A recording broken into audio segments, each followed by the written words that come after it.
Considering that this was a match your team absolutely had to win, or at least not lose, Mr. Gasperini has said that Real Madrid is capable of punishing you for even half a mistake. Perhaps that's exactly what happened in this match. Real Madrid struggled at times, but just a few errors from the opponent were enough to secure the result. What are your thoughts?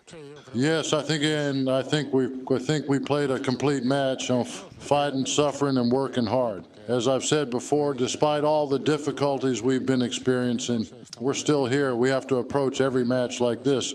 We must fight, endure, and be effective in front of the goal. I believe the key was the movement of our forwards with Mbappe and Vini switching positions. To free our attackers from their markers, Bellingham, Vini, and Mbappe moved a lot and did it well, which created many opportunities for us. In the end, even though we suffered, we are deserving winners.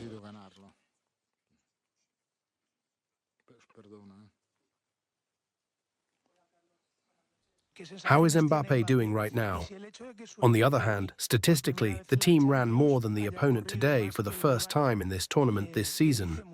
What are your thoughts on this? Do you think your team is now playing with more commitment?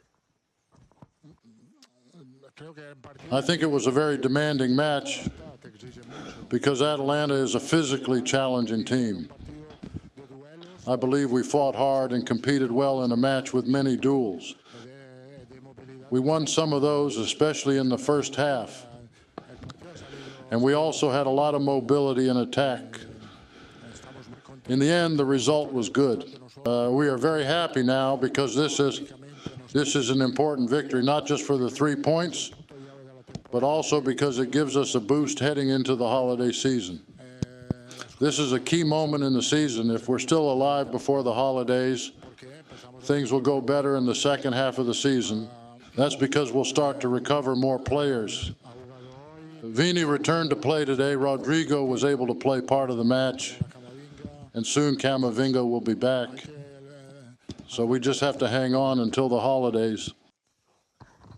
Yesterday, you said it was impossible to qualify among the top 8 in the tournament and that you'd undoubtedly have to play in the February playoffs.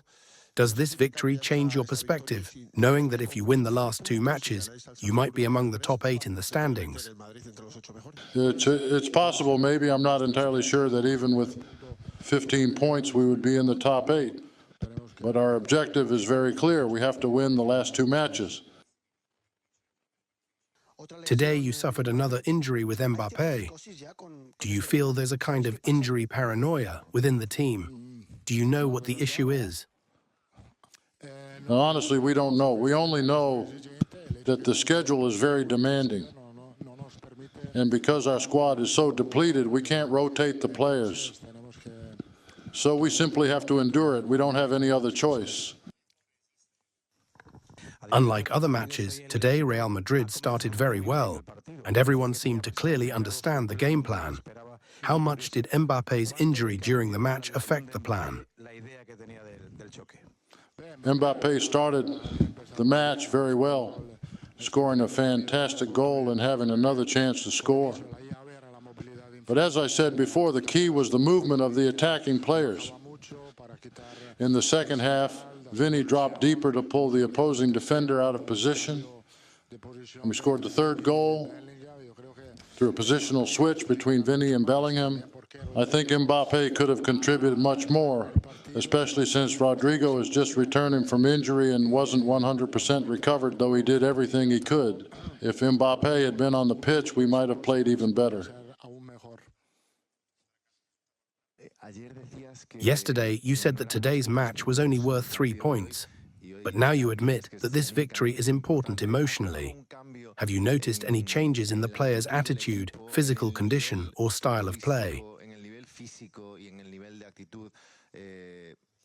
No, I think that after the match against Osasuna, the team has returned to being more solid.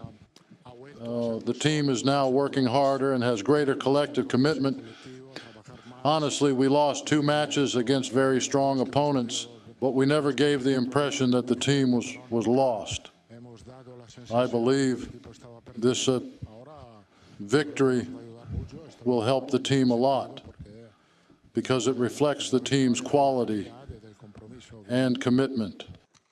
At the end of the match, as you headed to the dressing room, we saw you talking to your son, who is your right-hand man on the coaching staff. We even noticed you joking.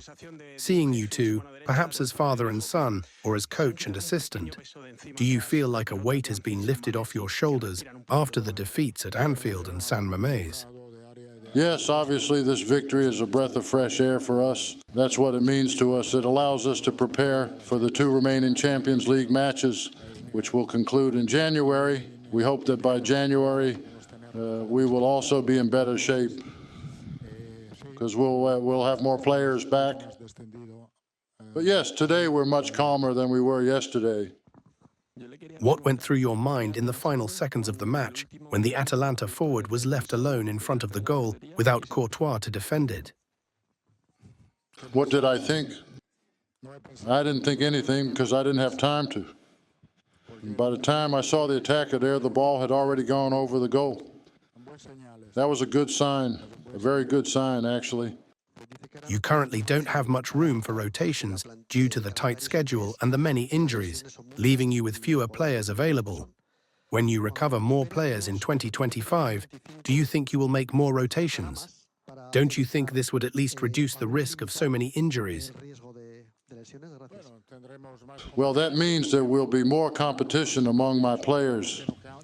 But what will never change is that I will always try to field the best possible team to win matches. However, if we have more internal competition, we could make more changes. I'd like to highlight Ceballos' performance in today's match, which was fantastic and impressed me a lot. This has been a very complicated match for the team. So now, is it good news for such a short squad that you can count on Ceballos? Of course, it's very good news, but so is being able to count on Brahim and Fran García, who played an excellent high-level match. I think the backup players are doing very well, and just like last season, they are helping the team a lot. Once, Guardiola described playing against Atalanta as like visiting the dentist. How do you see it? Atalanta is a great team that plays at a very high pace very quickly and with a clear game plan. That's how they prepare for their matches. But I think we managed to counteract that very well, control the ball, and overcome their defense. Much has been said about how the gap has narrowed between this Atalanta and the one that played in the Super Cup months ago. Do you agree with that, and what do you like most about Atalanta? Atalanta, despite the changes in players, doesn't change its structure. They are now an even more solid team with very clear ideas about how they need to play. They are a very difficult team to face and to beat. In my opinion, Atalanta has a very good season ahead of them.